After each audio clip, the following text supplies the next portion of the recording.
नमस्कार, मैं हूं सुप्रतिम बैनर्जी और आप देख रहे हैं वारदात। कोरोना की महामारी के बीच पिछले दिनों अगर कोई सबसे ज्यादा चर्चे में था तो वो थे निजामुद्दीन के मरकज से निकले तबलीगी जमात के लोग, जिन्होंने सोशल डिस्टेंसिंग की तमाम हिदायतों की धज्जियां उड़ा दी। तब जमातियों को देश में कोरोना फैलाने के सबसे बड़े कसूरवार के तौर पर भी देखा गया। मगर अब यही जमाती बदले बदले से नजर आने लगे हैं। जो कल तक डॉक्टरों और साइंसदानों की बातों को हवा में उड़ा रहे थे, अब वही कोरोना से पार पाकर बाकी मरीजों के लिए अपना प्लाज्मा डोनेट कर रहे हैं। मगर फिर सवाल यह है कि आखिर यह हुआ कैसे? आइए देखते हैं।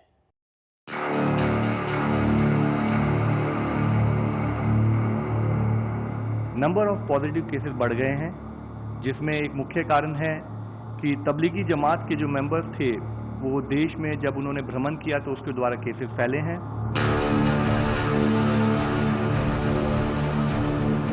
ये तबलीगी जमात नहीं, शैतानी जमात, ये दीन का काम नहीं करते हैं। ये दुकान चलाते हैं, दुकान चलवाता है मौलाना साद। ये मौलाना साद नहीं है, ये फ्रॉड साद है।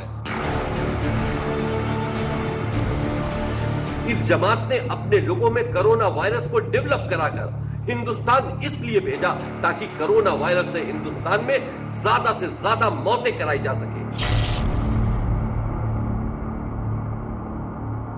सभी धर्म और सभी जातियों के लोग जब मिलके एक साथ एक मुट्ठी की तरह काम करेंगे तभी देश आगे बढ़ेगा। हम जो है अपने खून को जो दे रहे हैं इंसानियत पे भलाई हो। सबसे पहले तबलीगी जमात के मुखिया मौलाना साद का ये ऑडियो क्लिप सुनिए। ये वो क्लिप है जो मौलाना साद ने निजामुद्दीन के मरकज में जमातियों के सामने तकरीर करते हुए तब कही थी जब शासन प्रशासन लोगों से कोरोना वायरस को फैलने से रोकने के लिए सोशल डिस्टेंसिंग की गुजारिश कर रहा था। अल्लाह से माफी मांगने का होता है, ये मौका इसका नहीं है कि आदमी महज डॉक्टरों की बातों में आकर नमाजें छोड़ो जी, मुलाकातें छोड़ो, मिलना जुलना छोड़ो, ये कुछ नहीं। हाँ, बीमार है, बीमार की आयादत 70,000 फरिश्तों को तुम क्यों नहीं यकीन करते? क्यों नहीं यकीन करते? क्या 70,000 फरिश्ते मेरे साथ हैं? फिर भी बीमारी आ गई कि जब अल्लाह ताला ने मेरे लिए बीमारी मुकद्दर कर दी तो मैं किसी डॉक्टर किसी दवा को साथ रखकर कैसे बच सकूंगा? अब ये दूसरा ऑडियो क्लिप सुनिए। ये क्लिप भी उसी मौलाना साद का है जो कल तक जमातियों को डॉक्टरों से दूर रहने की सलाह दे रहा था। पाबंदी के बावजूद जमात में नमाज पढ़ने के लिए उकसा रहा था। और अब इसी ऑडियो क्लिप में वो खुद ही जमातियों से न सिर्फ डॉक्टरों की बात मानने की बल्कि कोरोना संक्रमित मरीजों की जिंदगी बचाने के लिए प्लाज्मा डोनेट करने की अपील कर रहा है। कोरोना के मरीजों के इलाज के लिए प्लाज्मा यानी खून डोनेट करना इसकी ज़रूरत है। लिहाजा ऐसे तमाम हजरात से दरख्वास्त है कि जिनको भी हमारा पैगाम मौसूल हो वो सारी इंसानियत पर तरस और रहम खाकर अल्लाह की रज़ा के लिए इंसानियत के काम आएँ और प्लाज्मा खून डोनेट करने के लिए हुकूमत की मदद करें।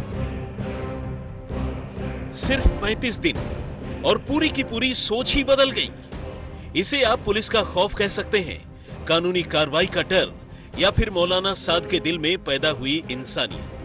वजह चाहे जो भी हो, लेकिन सच्चाई यही है कि कोरोना और साइंस को लेकर मौलाना साद का नजरिया इन चंद दिनों में पूरी तरह बदल चुका है। और न भी बदला हो तो कम से कम बदला हुआ दिख जरूर रहा है। मौलाना साद की इस दूसरी तकरीर का असर यह है कि जो जमाती कल तक देश में कोरोना संक्रमण फैलाने के सबसे बड़े जिम्मेदार और विलेन के तौर पर देखे जा रहे थे, अब वही जमाती दूसरे कोरोना मरीजों के इलाज के लिए प्लाज्मा डोनेट करने को कतार लगाकर खड़े हैं। आपको याद होगा कि 31 मार्च को खबर आई थी कि दिल्ली के निजामुद्दीन इलाके में बने तबलीगी जमात के मुख्यालय में हजारों लोग मौजूद हैं। इस खबर ने पूरे देश को हिला दिया। हर तरफ बस तबलीगी जमात के लोग और उनके मुखिया मौलाना साद के ही चर्चे थे। मीडिया पर जमात के लोगों के इस गैर जिम्मेदाराना रवैये पर बहस हो रही थी, क्योंकि कोरोना की महामारी के बीच निजामुद्दीन मरकज में जमातियों ने आग में घी डालने का काम किया था, जबकि जमाती अचानक हुए लॉकडाउन की दलील देकर मरकज में फंस जाने की बात कह रहे थे। और जब तक पुलिस प्रशासन ने मरकज को खाली करवाया, तब तक हजारों कोरोना संक्रमित जमाती देश के कोने कोने में फैल चुके थे। ऐसा माना गया कि इन जमातियों की वजह से ही पूरे हिंदुस्तान में कोरोना और तेजी से फैला और अचानक देश में कोरोना के मामलों की तादाद बढ़ने लगी। भारत के स्वास्थ्य मंत्रालय की तरफ से जारी किए गए आंकड़ों के मुताबिक अब तक देश के 23 राज्यों के करीब 4,500 से ज्यादा मामले निजामुद्दीन के मरकज से जुड़े हैं या उन जमातियों की वजह से दूसरों में संक्रमण फैला है, जो भारत में कोरोना के कुल मामलों के हिसाब से 25 से 30% होता है, जबकि बाकी के 70 से 75% कोरोना के मामले विदेश से आए लोगों की वजह से देश में फैले। हालांकि दुनिया के मुकाबले भारत में कोरोना से रिकवर होने वालों की तादाद अच्छी है। देश में अब तक 6,500 से ज्यादा लोग कोरोना से ठीक हो चुके हैं और उनमें अच्छी खासी तादाद उन जमातियों की भी है जो निजामुद्दीन के मरकज में कोरोना का शिकार हुए थे और अब यही जमाती एक बार फिर चर्चा में है। कोरोना के कसूरवार की हैसियत से नहीं, बल्कि कोरोना संकट से उबारने में वॉरियर्स के तौर पर। जी हां, जो जमाती कोरोना संक्रमित होकर देश के लिए खतरा पैदा कर रहे थे, अब वही जमाती ठीक होकर देश को कोरोना से बचाने में लगे हैं। मगर सवाल यह है कि आखिर दिल्ली सरकार हो, हरियाणा सरकार, गुजरात हो या फिर किसी और सूबे की सरकार, वो प्लाज्मा लेने के लिए जमात के लोगों को ही क्यों बुला रही है?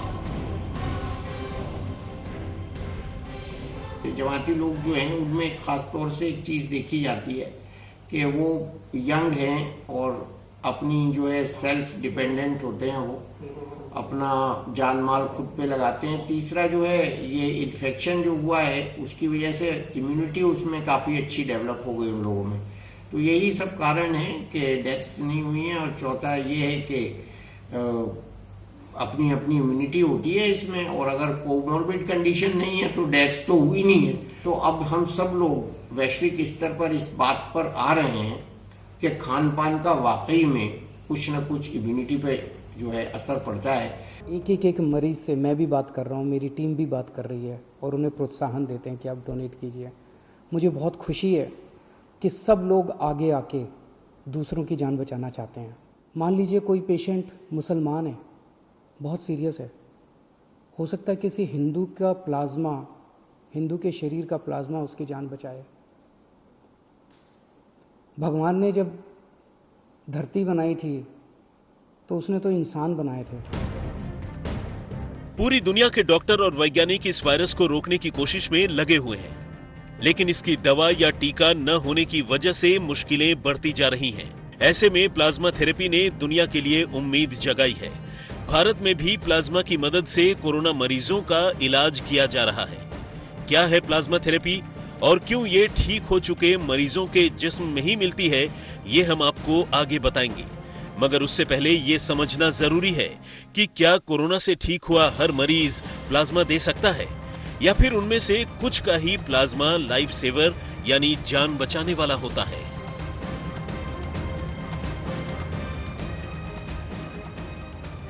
तो कोरोना वाले पेशेंट जब सफर करते हैं तो उनके अंदर एंटीबॉडीज पैदा हो जाती हैं कोरोना से लड़ने की, और 2 से 3 हफ्ते के बाद वो पेशेंट इस लायक हो जाता है कि वो अपना खून का प्लाज्मा अगर दूसरे को डोनेट करे तो वो इंस्टेंट क्योर का काम करता है। क्योंकि ये जो वायरस होता है इसका जो एस प्रोटीन होता है वो सरफेस पे लंग्स के, किडनी के और दूसरे जो हमारे अंग होते हैं उसमें हार्ट भी शामिल है, उस पर फिक्स होता है, तो उसको ये खत्म कर देता है। देश भर में कोरोना वायरस फैलाने के आरोप झेल रहे तबलीगी जमात के लोग इसलिए अब बड़ी तादाद में अपना प्लाज्मा दान कर रहे हैं। सूत्रों की माने तो ठीक हो चुके 300 से ज्यादा तबलीगी जमात के लोगों ने प्लाज्मा देने के लिए दिल्ली सरकार के कंसेंट फॉर्म पर दस्तखत किए हैं।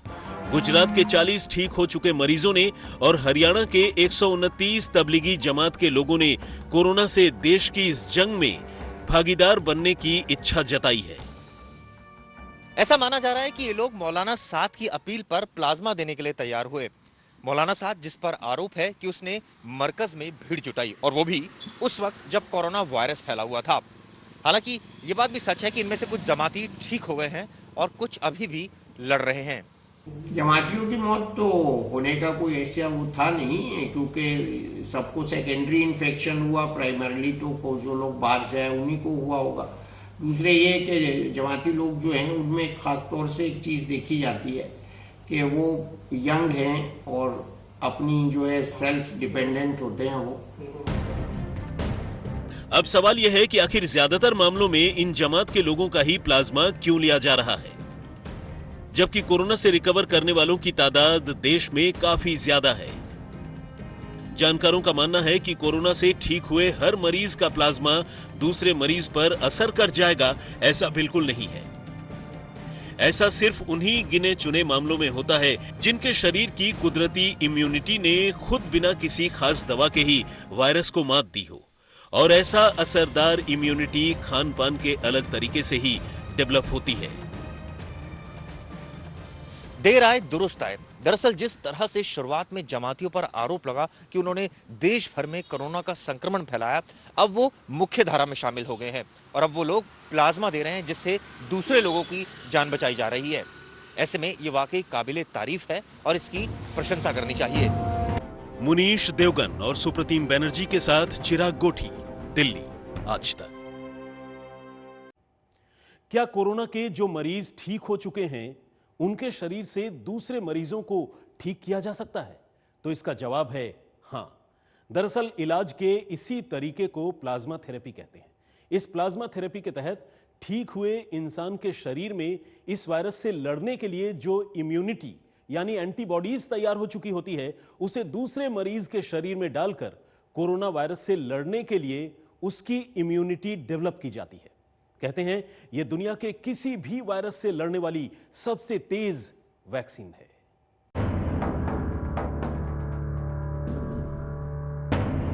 कोरोना वायरस का सटीक इलाज या टीका अभी बना नहीं है। दुनिया भर में डॉक्टर कोरोना वायरस के mरीजों को बचाने के लिए अलग अलग तरीकों को अपना रहे हैं और इस बीच कोरोना से लड़ने का जो तरीका बार बार सुनने को आ रहा है वो है प्लाज्मा थेरेपी या कॉन्वेलेसेंट प्लाज्मा थेरेपी। ऐसा माना जाता है कि सार्स, H1N1 और मर्स जैसे खतरनाक वायरस के इलाज में इस थेरेपी ने कमाल किया था। मगर ये थेरेपी तब तक समझ में नहीं आएगी जब तक हम ये न जान लें कि आखिर ये प्लाज्मा है क्या।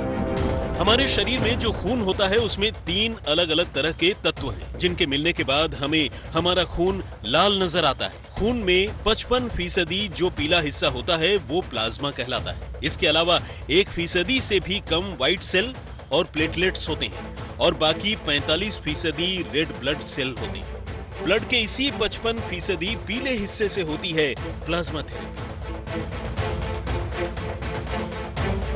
शरीर में किसी वायरस के आ जाने पर प्लाज्मा ही एंटीबॉडीज यानी प्रतिरोधक क्षमता बनाने में मदद करता है। चूंकि कोरोना भी जिस्म में बाहर से आने वाला एक वायरस है, ऐसे में हमारा शरीर इससे लड़ने के लिए खुद ब खुद एंटीबॉडीज बनाता है, जिसमें सबसे अहम रोल इन्हीं प्लाज्मा का होता है। आपका शरीर कितना ज्यादा एंटीबॉडी बनाने में कारगर है, यही बात कोरोना के हराने के लिए जरूरी है। अगर किसी मरीज का जिस्म जरूरत के मुताबिक एंटीबॉडीज बना लेता है तो वो बिना किसी दवा के भी ठीक हो सकता है।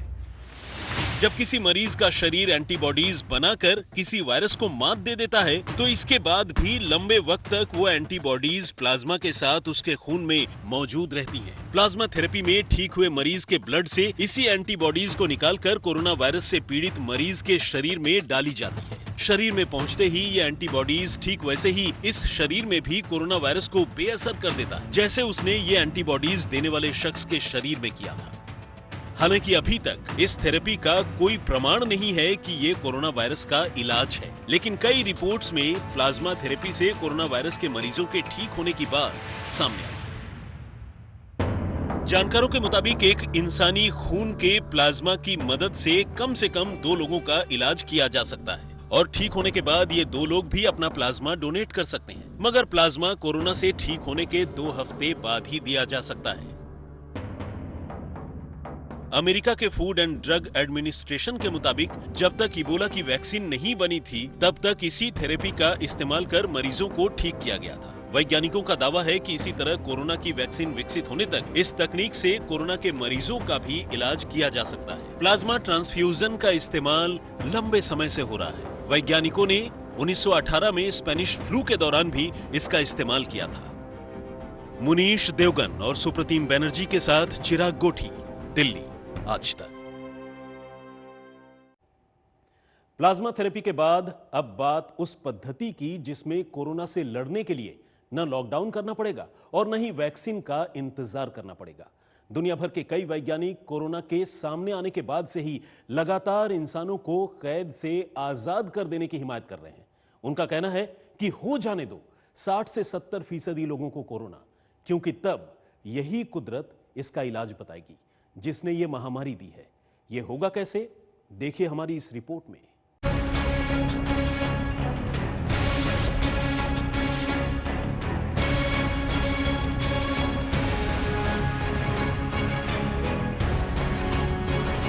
दुनिया को कोरोना वायरस से बचाने के लिए कई वैज्ञानिक हर्ड इम्यूनिटी अपनाने की सलाह दे रहे हैं ताकि इसे फैलने से रोका जा सके। बड़ी अजीब सी बात है, मगर मेडिकल साइंस की सबसे पुरानी पद्धति के हिसाब से ये सच है। हर्ड इम्यूनिटी यानी सामूहिक प्रतिरोधक क्षमता। इसका मतलब ये है कि भविष्य में लोगों को बचाने के लिए फिलहाल आबादी के एक तय हिस्से को वायरस से संक्रमित होने दिया जाए। इससे उनके जिस्म के अंदर संक्रमण के खिलाफ सामूहिक इम्यूनिटी यानी प्रतिरोधक क्षमता पैदा होगी। इससे शरीर में वायरस के खिलाफ एंटीबॉडीज बनेंगी, जिसे उनके जिस्म से निकालकर वैक्सीन तैयार करने की कोशिश की जा सकती है, क्योंकि इससे फिर दोबारा कभी ये वायरस न तो उन्हें संक्रमित करेगा और न ही दूसरों को। कोरोना की वैक्सीन बनाने का वैज्ञानिकों को यही सबसे तेज तरीका समझ में आ रहा है।